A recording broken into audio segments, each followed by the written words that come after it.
What's up, guys? Carolina Jackpot coming at you. It's Sunday afternoon, about 4:30ish, and I just saw the news a little while ago that Willie Taggart was dismissed as the head football coach at Florida State. I can't say that I'm surprised. He's been there, not even 2 years, has a losing record, and doesn't look like there's a whole lot of promise there. So they decided to part ways, move on. They gave him a big buyout, and he's done. Possible candidates for this head coaching job, I don't know. I've seen all kind of names bandied about: Urban Meyer, Bob Stoops, Mark Stoops, Lane Kiffin.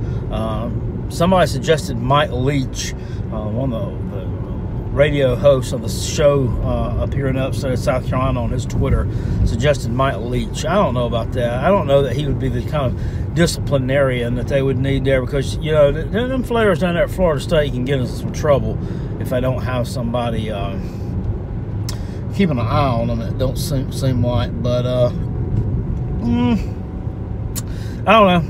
We'll see. It'd be interesting if he was. But the one thing about it is this: Florida State's not content with mediocrity. They're not content with being mediocre. They're not content with losing to their rival by 2-3 touchdowns at home. They're not content with going to the Independence Bowl. So, I mean, I can't blame them. I mean, I defended the guy over the summer. I thought they were jumping the gun on him. Turns out they're right. I mean, he doesn't know what he was doing, and did a crappy job, and so there you go. They don't put up with mediocrity, and I don't blame them. I don't blame them one bit, not one iota, especially from looking at where they've been. I mean, you got to be able to be a championship level coach to be at Florida State.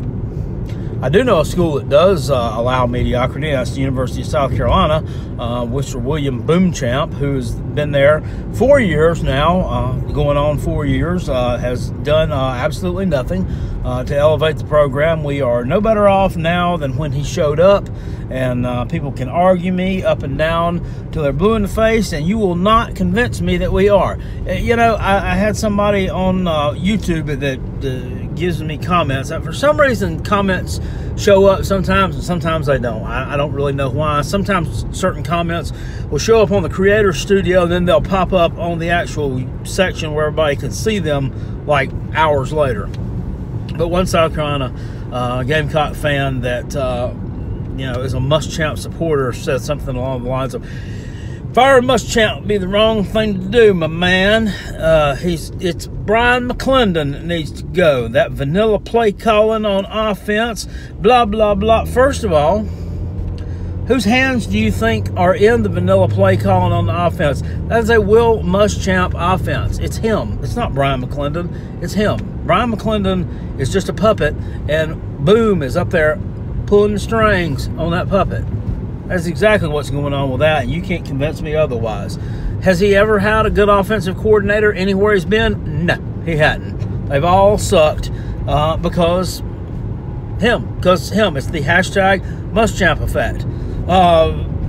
For instance, if I'm the leader of a sales team, if that's what I do for a living, and I've got guys and girls working under me, and over a year's time, none of my salespeople, it's rare that they hit their quota.